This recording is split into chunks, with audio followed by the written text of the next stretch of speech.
All right. Well, speaking of crying, let's advance to the next story in this saga, which is it's all somewhat related, but it's a little bit different. We have this from Politico. Twitter's top lawyer reassures staff and cries during meeting about Musk takeover. Vijaya Gadde, a key executive involved in decisions to remove former President Donald Trump and ban political advertising, expressed uncertainty about the future of the platform. I'm not going to gloat over someone crying. I think it's a good example, nonetheless, of the problems this company has. Elon Musk did not do anything. The deal's not even done. All that's happened is they've signed the document saying we're gonna have a deal. For all we know, doesn't go through for some reason. Side note: in the event the deal doesn't go through, Twitter has to pay Elon Musk $1 billion. Okay. If Elon Musk screws up the deal, he's got to pay them $1 billion. But I doubt that's going to happen. So if the shareholders vote no on this deal, Elon cornered this company. This is incredible. Let me just break this down. Elon makes the offer shortly before their first quarter earnings report, in which the revenue is likely going to show bad quarter. So the stock will go down. Elon Musk offers them a premium. If they reject that and the stock goes down, now they're liable to the shareholders for not accepting something they knew was a good deal. In the deal, they agree to a $1 billion breakup clause. If the shareholders vote no, Elon Musk gets a free $1 billion.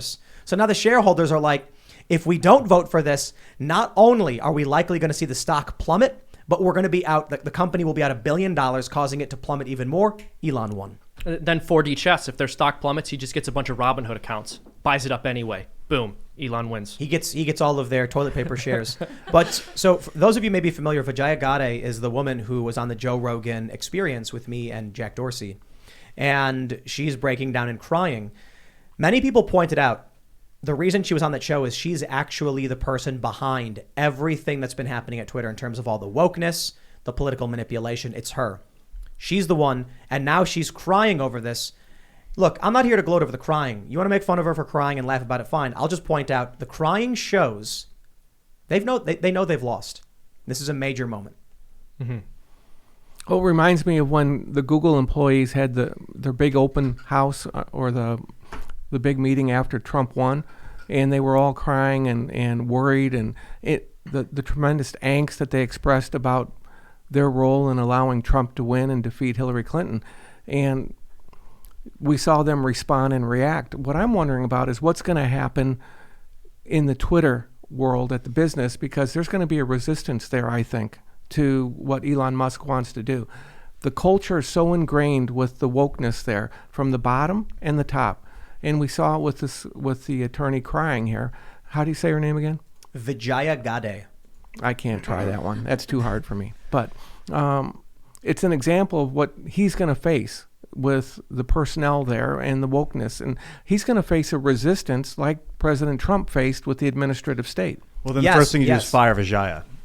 And then everyone else is going to Well, that's what Trump should have done with a lot of people in the first place. He should have terminated some of these people. And he loves saying you're fired. It's shocking that he didn't. But there's civil protections on many of the government employees, right?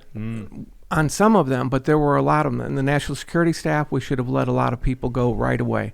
We had a lot of political appointees that were allowed to hang on. Elon Musk can walk in and say you're fired.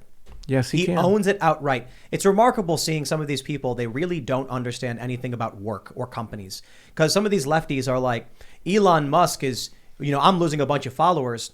Elon Musk is causing a lot of damage to the shareholders. And it's just like, you realize he bought the company at 100%. There's no shareholders anymore. It's just him. And he's happy with it. I hope people understand that if you're crying about the new boss that's coming in, he's going to fire you if he finds that out. No, yeah, that's exactly. I was just thinking that it's remarkable how dumb and even really unemployable these people are outside of any kind of environment where they're being catered to by their higher ups. The fact that somebody takes over to the company that you're working for and you immediately start publicly trash talking them is so ridiculous. Well, it's like they've never had another job in their lives. Well, what their attitude should be, and I grew up in the military and I matured through learning how to be a team player and a leader and work for people, and we have changes of command and we have changes of administrations that we had to respond to over the years.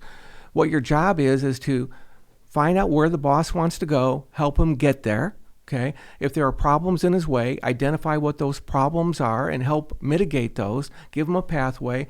You're supposed to be part of a team, and if you're not going to row the oars in the direction that the new boss wants to go, you have an obligation to resign. Seamus, this probably is their first job. Yeah, that's what I'm saying. A lot of these people probably got masters or something, got out of college at 24 and then applied at Twitter, and it's the first place they've ever worked. They probably view Twitter as a home. Yeah, not a something job. like that.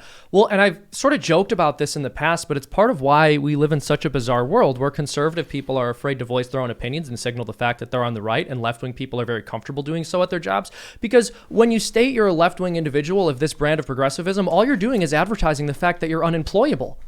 And yet it seems as if employers are fine with it. Like, what are you going to do if you get rid of all the conservatives? Fire everyone who shows up on time? And fire everyone who cares about doing the job? Fire everyone who doesn't have an entitlement complex? I'm pretty sure political protections, political discrimination only exists in Washington, D.C.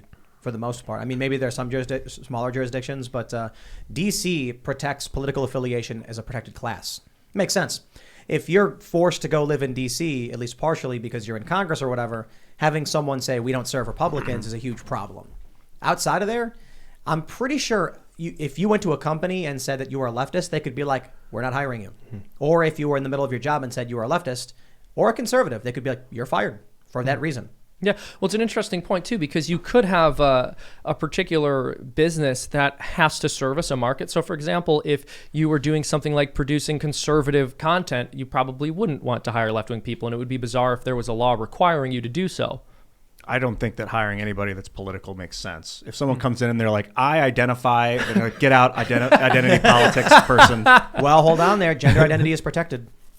That's pretty insane, in my opinion, sometimes. Weird thing to bring up in that a job you can interview. decide what your gender is and then have that protected is insane. I understand immutable characteristics that you didn't choose, but if it's gender that you get to pick, that's weird. And in New York, Agreed. Gender identity is described in law as self-expression. Yeah, that's self-expression is not. That's defies corporate logic. We've talked about this. It's there is no black and white approach to upholding civil rights. It's always a gradient because everything is connecting to everything else. There's this idea that exists among many traditional or classical liberals where it's like, if we enshrine in law that men and women shall be treated equally, we're done. We've done it. We have equal rights. And then someone says, okay, they're treated equally. What does that mean? Well, it means you can't discriminate against them based on, their biological sex. It's like, okay, well, this bathroom says women only. You mean I'm not allowed to go in it because I'm biologically male? Well, that's discriminating, isn't it? It literally is in law. In which case, then you have judges trying to say, okay, well, there's an exemption in that one. Like we didn't mean that. You didn't? What happens is a generation goes by and people don't know what you actually meant. All that matters is what's written down in law, and you get textualists who then just say, it says you can't do it. That's where we're at now. The 1964 Civil Rights Act meant some very obvious things. Provide service to people. Don't kick them out because of these characteristics. Now it's being challenged across the board. So what ends up happening is you had that, I think it was a Supreme Court case where they tried arguing that, I think this is what happened, right? Gender identity was considered the same thing as sexuality in some court case. Yes, that's correct. And they're not, but the court said so. And so I think that's what brought us to where we are now. One thing led to another because everything is interconnected. It's not a slippery slope. It's just dominoes falling over. The next thing that's going to happen is in New York, where they say gender identity is just self-expression. Well, they have to do that because what are they really protecting when they protect gender identity? If you are biologically male and want to wear a dress and call yourself Susan, that's what they're protecting. But what's the difference between calling yourself Susan in a dress and calling yourself Vociferon, Herald of the Winter Mists, while wearing a fursuit? Literally nothing, except for the cultural interpretation. But if a judge can say one set of clothing is protected and another isn't, based on his personal interpretation, then you're gonna get a whole bunch of challenges. Now, judges are supposed to interpret the law, but the next step will be, in 20 years, they're going to say the law says my self-expression. That means I want to go to work as Vociferon. You think it's going to take a whole 20 years for that? No. I think a couple years. Not at all. Yeah. But actually, I think it might be reversing. I mean, look at what's going on with Twitter. These people are crying. They've lost this mission that they've been on. Well, I'm not sure they've lost yet. No, I mean this portion of it. But they're losing. There's good news, okay, and I think we have good reason to be hopeful for what Twitter could become. and it was really quite bad. Okay, and it wasn't doing that well as a business, was it? $5 billion in revenues. It wasn't profitable. 113 million active followers. Well, I think they got up to 212 million at one time. Yeah. At one time, but the latest, according to Epoch Times, is 113 million. If that's true, their stock was about to plummet. Right, and so to $10. The people that work for Twitter should look at Elon Musk as a savior, because the business model was not working the way these guys had been running it. I just did some math at 7,500 plus employees, imagining that they're making $75,000 a year. They're probably making more than that. It's more than $500 million a year in just in employee salaries. Like, that's way, way, way too much for a company that's only pulling in $5 billion. I mean, I guess a fifth of your revenue is I haven't worked at enough companies to know if that just sounds like way too much expenditure on employees. And for a company that can send its people remote, it doesn't make. I got to look at the business plan. I want to just say, when we're talking about jobs, I think Vijaya Gadde's job is not long for this world. Sagar and Jetty says, Vijaya Gadde, the top censorship advocate at Twitter, who famously gaslit the world on Joe Rogan's podcast and censored the Hunter Biden laptop story, is very upset about the Elon Musk takeover. Elon Musk responded, suspending the Twitter account of a major news organization for publishing a truthful story was obviously incredibly inappropriate. Absolutely. I can't imagine Elon Musk, as the owner of this company, is going to go in there and be like, I'm going to keep this person. In fact, he's probably going to go in there and say, you caused the bulk of the problem, so thank you for your time, and you are free to go. So, Derek, I'm curious, as someone who has worked in the White House and some pretty high levels within government, how is social media viewed or discussed at that level, if at all? Well, that's a good question. It is discussed a lot. And how to navigate it if you're in the Trump White House, the stories, the media, and the way big media, mainstream media, integrated itself with the narratives of social media. And we see today that, CNN was actively coordinating with, people that were behind the Russia hoax to get the narrative right and to expand on it. We worried about it a lot. Most of us were looking at the social media impact as a national level of influence for overseas, because I dealt mostly in the foreign policy world, and what we could learn from social media, from looking at social media accounts in Ukraine or the Middle East, or what ISIS was posting. So there's different ways of looking at it. From my perspective, it was as an intelligence tool to get insights into groups, organizations, and people. Do you think this is part of why the Taliban was allowed to be on Twitter while Trump was banned? Well, you look at Khomeini and leaders of the Quds Force being on Twitter, and the measures that they were taking and what they were calling for: violence against Israel, violence against other people, calling out for the death of President Trump. And they were not shut down. They were not banned. So the hypocrisy of the leadership of Twitter, and when they talk about values and threats of violence, they never followed up their words with actions in exercising their leadership in an unbiased way.